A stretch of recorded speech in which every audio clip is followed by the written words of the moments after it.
Assalamu alaikum. Here's a short video of Bhindi Masala. You need okra 1 package frozen, 1 small to medium onion red or white, half a cup oil, salt, red chilies, coriander powder 1 teaspoon each, mango powder or amchur half a teaspoon, rice seeds half a teaspoon, tomato 1 medium chopped, Thai chili 3 pieces. Heat some oil and add rice seeds. Let them splatter. Add red onions until they are translucent. Cook them. Now add all the spices and Thai chili. Cook it a little more until the masala is ready.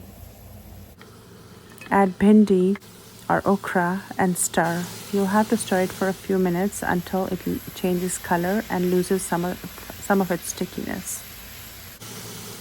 Now add tomatoes and stir a little more. Add some fresh cut onions, that's optional.